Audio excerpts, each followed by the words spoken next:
Assalamualaikum warahmatullahi wabarakatuh. Nah, dalam pembelajaran seni tari SMA kelas 11, kali ini saya akan memberikan materi tentang menerapkan fungsi, bentuk, jenis, dan nilai estetis pada gerak tari kreasi. Nah, ini bagian-bagiannya lumayan banyak, jadi wajib diperhatikan ya anak-anak. Langsung saja. Pada pembahasan yang pertama, yaitu ada fungsi tari. Fungsi tari ini dibagi menjadi 3 bagian.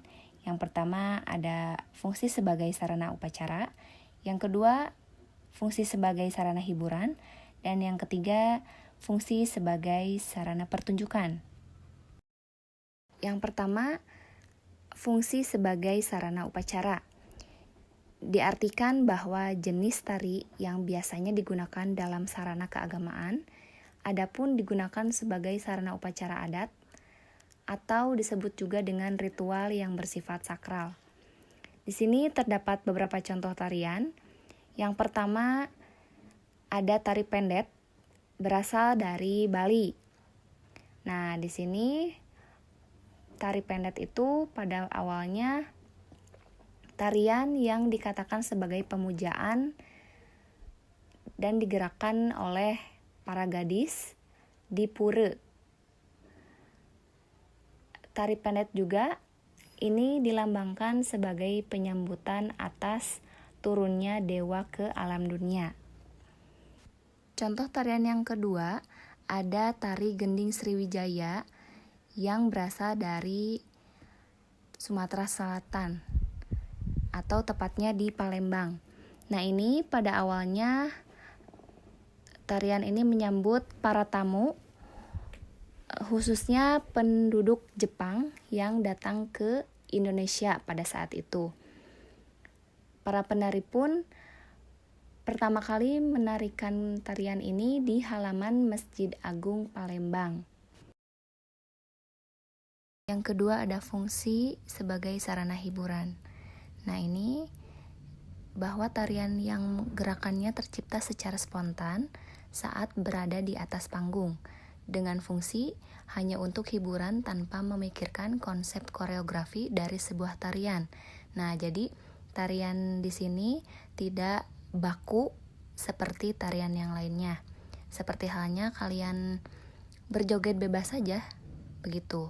Nah, di sini ada contoh tariannya. Yang pertama ada tayuban. Ini sering ditemukan di daerah Jawa, baik Jawa Barat ada namanya nayub, tari tayub. Kalau di Jawa Tengah, tayuban. Nah, biasanya ini dari zaman dahulu dilakukan oleh para bangsawan. Jadi penari mengajak para bangsawan untuk menari bersama secara berpasangan, seperti itu. Yang kedua ada bajidoran. Di sini juga sama, menghibur, juga berpasangan dengan laki-laki, penari perempuannya. Hanya saja di sini tidak melihat dari segi bangsawan atau tidaknya, jadi bebas. Secara bebas ini sering ditemukan di Jawa Barat, itu di Bandung. Nah, terlihat pada gambar, jadi biasanya penari perempuannya di atas dan penonton untuk ingin menari itu di bawah, jadi ada jarak. Dan mengapa mengayunkan tangan? Karena dengan cara menyawernya itu uangnya disimpan lalu kemudian saling mengayunkan tangan secara bersamaan. Nah, yang ketiga yaitu fungsi sebagai sarana pertunjukan. Di sini tarian yang diciptakan melalui proses eksplorasi, improvisasi, dan komposisi dengan koreografi yang benar-benar dipersiapkan untuk sebuah pertunjukan. Untuk contoh tarian yang pertama ada tari merak. Sudah tahu ya kalian, tari merak berasal dari Jawa Barat dan sudah menjadi ciri khasnya. Ini biasa dipertunjukkan pada acara-acara besar. Kalau sekarang itu sering dilihat tari merak itu di acara pernikahan. Jadi sudah sangat terkenal sekali tari merak ini. Selanjutnya ada tari kecak. Nah, tari kecak ini dari Bali. Kalau disatukan dengan cerita Ramayana itu, penari dari tari kecak dijadikan sebuah benteng. Jadi menjadikan latar tempat dari cerita tersebut. Nah, di dalamnya ada penari-penari yang dijadikan sebagai tokoh cerita Ramayana. Untuk pembahasan yang ketiga, ada bentuk tari. Bentuk tari merupakan rangkaian antara gerak satu dengan gerak yang lainnya yang terdiri dari gerak-gerak yang bermacam-macam motifnya. Jadi dalam setiap gerakan itu memiliki bentuk-bentuk yang berbeda. Nah, ini bentuk tari berdasarkan geraknya. Yang pertama, ada tari representasional. Yang kedua, ada tari non-representasional.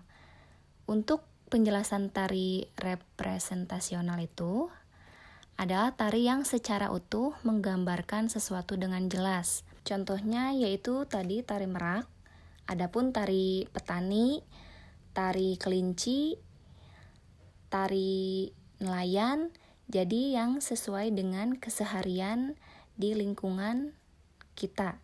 Kemudian arti dari tari non-representasional itu adalah tari yang melukiskan sesuatu dengan simbolis yang biasanya menggunakan gerak-gerak yang bersifat maknawi. Contohnya ada tari topeng, ada tari serimpi, tari bedaya, tari Gatot Kaca, memang memiliki makna-makna dari setiap tariannya. Misalnya pada tari topeng ada 5 bagian, yaitu tari topeng Panji yang melambangkan kesucian anak yang baru lahir.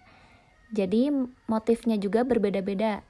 Topengnya itu berwarna putih, bersih, hanya ada mata, hidung, dan mulut, belum ada guratan-guratan lain.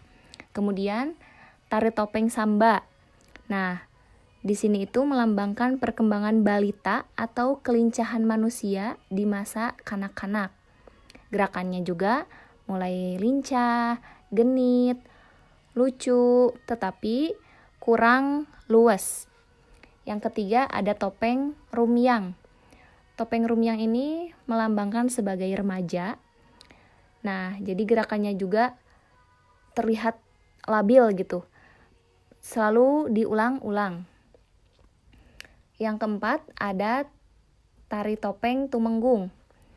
Tari topeng ini menggambarkan manusia yang sudah menginjak dewasa dan telah menemukan jati dirinya. Dan yang terakhir ada tari topeng Kelana.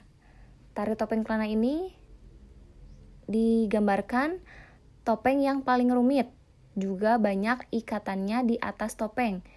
Nah, topeng ini itu agresif serta harus energik. Untuk pembahasan yang keempat, ada jenis-jenis tari. Yang pertama ada gerak wantah, kemudian ada gerak murni. Nah, gerak wantah atau maknawi ini adalah gerakan yang biasa dilakukan dalam kehidupan sehari-hari. Gerak ini dapat berupa gerak spontan, gerak akibat kebiasaan, atau gerak khusus akibat suatu pengalaman yang bersifat khas baru. Contohnya tari petani. Nah, tari petani itu biasanya menanam padi, kemudian mencangkul, sehingga kita dapat memeragakan dengan menari itu bagaimana cara mencangkul, kemudian cara menanam padinya tersebut. Selanjutnya, pengertian gerak murni yaitu gerak yang digarap untuk mendapatkan bentuk yang indah dan tidak dimaksudkan untuk menggambarkan sesuatu. Nah, ini contohnya seperti kalian kemarin belajar gerak dasar tari, bagaimana itu ukel, bagaimana itu sembah, bagaimana itu nyawang. Nah, jadi gerak murni itu sesuai dengan gerakan yang sudah ada. Pembahasan yang terakhir ada nilai estetis dalam tari. Yang pertama yaitu wiraga. Kemampuan atau kemahiran penari membawakan gerak tari sesuai dengan kualitas gerak yang diinginkan koreografer. Jadi, penari harus menarikannya dengan luwes, dengan serius, sehingga menjadi tarian yang indah untuk dilihatnya. Kemudian ada wirama, yaitu kemampuan penari dalam mengikuti tempo musik yang dipakai sebagai iringan tari.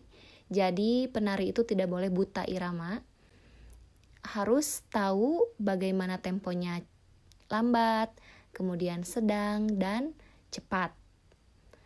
Yang ketiga ada wirasa, yaitu suatu kemampuan atau kemahiran dalam menghayati makna yang terkandung dalam sebuah tarian, yang dimana penari itu wajib untuk menghayati dari tarian tersebut. Jadi jangan sembarangan asal menari saja.